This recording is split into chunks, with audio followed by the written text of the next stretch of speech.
Today we are talking about garage door security tips.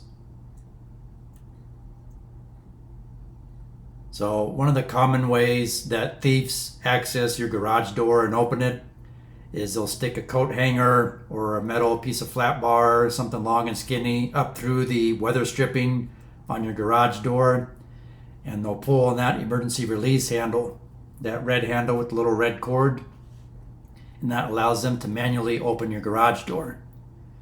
So you can install a shield, as you see here on the right hand side, which essentially blocks access to that pull cord. Another option is to simply zip tie your pull cord way up high near the carriage or the trolley where they can't get to it with a coat hanger.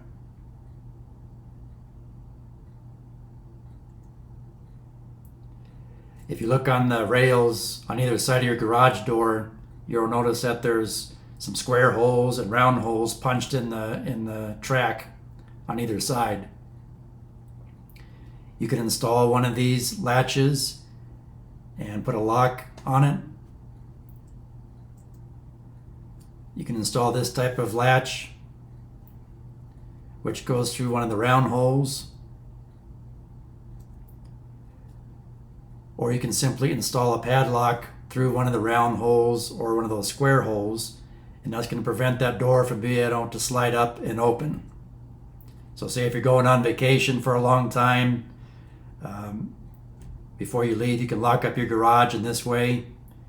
Just remember to make sure you unlock it once you get home before you try to open your garage door with the opener.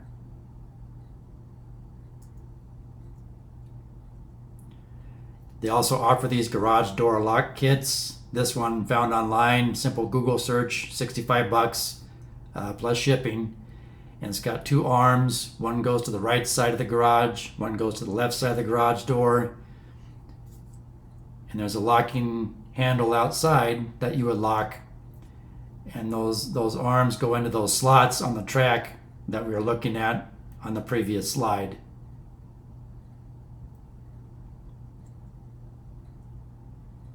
Another option, this is from Lowe's. You can buy a new garage door opener. This one's a belt drive, so it's really quiet.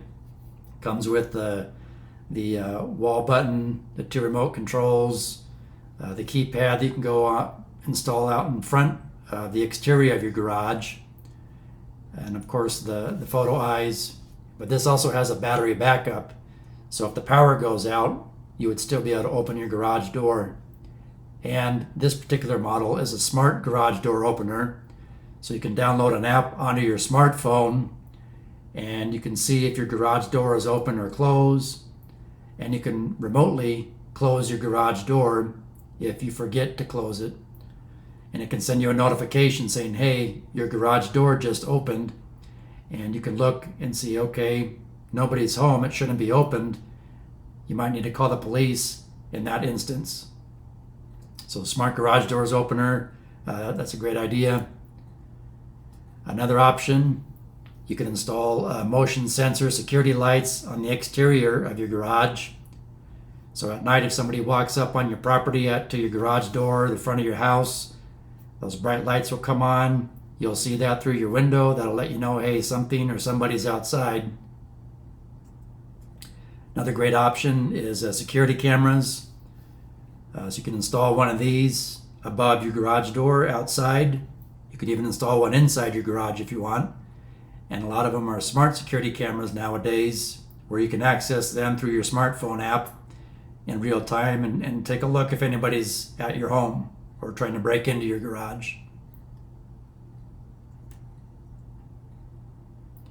A couple things to do not do. Don't install a man door, particularly on the side of your garage, on the back of your garage that has a window that can be easily broken, and they can just simply reach in and unlock the door and walk right into your garage.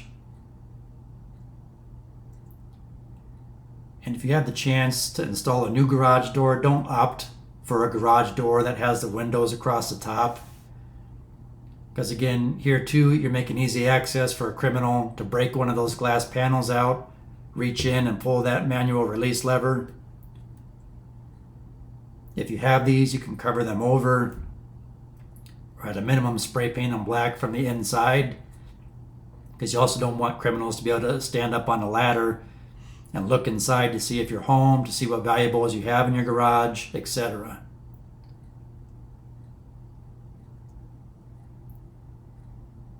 And lastly, you want to upsize the screws for your strike plates on your man door and the hinges on your exterior man door for your garage, your back door, your front door. Usually these come with really small, chintzy little screws. Get yourself some heavy-duty exterior countersink wood deck screws that are coated, good 3 inches long ideally, and replace all of those little screws with those longer heavy-duty screws. That'll provide added security for your home and your garage. I hope this information helps. Please like, share, subscribe, leave me a comment for future video topics you would like me to cover. Thanks for watching.